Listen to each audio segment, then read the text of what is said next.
Le të bëjmë bashkë make-up për ditëlindjen e 13. Një fytyrë të hidratuar, ne mund të kalojmë tek korrektori. Nuk mendoj që është nevojshme për një foundation nëse nuk ke puçra në gjithë fytyrën. Nëse ke puçra, vendos një foundation që t'i mbulon pak.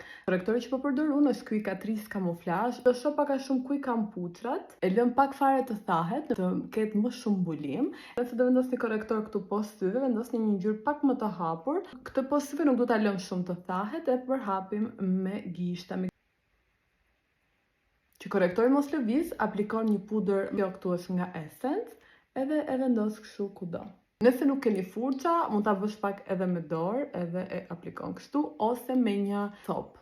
Tek pjesa e syve, unë do sugjeroja ngjyra dhe ngjyrat e lehta. Këto produktet e tilla që janë eyeshadow sticks, pra eyeshadow që është në formë lapsi ose gjeli. Kam ngjyrën roz që më pëlqen shumë si highlighter të bardhë, edhe thjesht për të aplikuar sepse nuk ka nevojë dhe për furça, edhe mund ta vendosni me qetësi, me kujdes, edhe ta përhapni me gishta.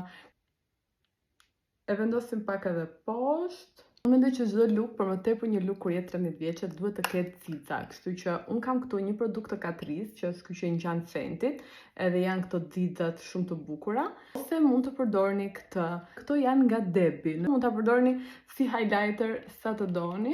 Janë kështu multifunksional. Highlighter nëse një tjetër ose një eyeshadow, mund ta vendosni në mes të syrit si highlighter. Për të definuar syt, jam e sigurt që ju pëlqen të bëni panel, unë ju sugjeroj një laps që mund të jetë kaf, mund të jetë penel i zi zakonshëm, ose nëse ke një nga këto, mund ta përhapësh apo t'i bësh sfumim, apo ta fshish me këtë kunjën e veshit që janë këto të hollat. Për vetullat, ose mund t'i krihni edhe të vendosni një gel të tejlukshëm, siç është ky i Got to Be, ose mund vendosni një gel me ngjyrë siç është ky i Madarës.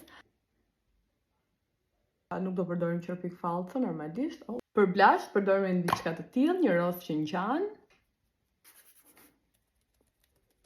Marr një laps që ngjan sa më shumë buzëve. E aplikoj lapsin vetëm pak mbi vijën e buzëve të mia, vetëm tek pjesa qendrore këtu. Po e vizatuam komplet do dalë shumë shumtuar. Dhe mund ta vendosni edhe pak fare këtu poshtë. Në fund do vendosim një lip gloss, mund vendosni të preferuarin tuaj me pak ngjyrë. Unë do të vendos këtë nga Essence. Dhe ky është looku i përfunduar.